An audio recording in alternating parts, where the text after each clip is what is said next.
২০২৬ সালে বিশ্বের সর্বোচ্চ আয় করা ১০ জন ফুটবলার কারা? চলুন মাত্র ১ মিনিটে দেখে নেওয়া যাক। ১০ নম্বরে আছেন সাদিও মানে। তার আনুমানিক বার্ষিক আয় ৩৭ মিলিয়ন মার্কিন ডলার। ৯ নম্বরে আছেন হ্যারি কেন।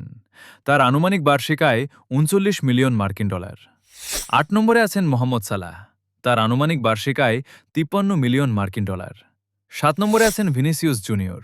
তার আনুমানিক বার্ষিক আয় ৫৫ মিলিয়ন মার্কিন ডলার। ৬ নম্বরে আছেন আর্লিং হল্যান্ড। তার আনুমানিক বার্ষিক আয় ৬২ মিলিয়ন মার্কিন ডলার। ৫ নম্বরে আছেন নেইমার জুনিয়র। তার আনুমানিক বার্ষিক আয় ১০৮ মিলিয়ন মার্কিন ডলার। ৪ নম্বরে আছেন কিলিয়ান এমবাপ্পে। তার আনুমানিক বার্ষিক আয় ১১০ মিলিয়ন মার্কিন ডলার। ৩ নম্বরে আছেন করিম বেনজেমা। তার আনুমানিক বার্ষিক আয় ১১৬ মিলিয়ন মার্কিন ডলার। ২ নম্বরে আছেন লিওনেল মেসি। তার আনুমানিক বার্ষিক আয় ১৩৫ মিলিয়ন মার্কিন ডলার। আর ১ নম্বরে রয়েছেন ক্রিস্টিয়ানো রোনালদো। তার আনুমানিক বার্ষিক আয় ২৭৫ মিলিয়ন মার্কিন ডলার। আপনার প্রিয় ফুটবলার কে? কমেন্টে জানাতে ভুলবেন না। এমন আরও টপ ১০ এবং র্যাঙ্কিং ভিডিও দেখতে এখনই র্যাঙ্কস্ফিয়ার বিডি চ্যানেলটি সাবস্ক্রাইব করুন। ধন্যবাদ।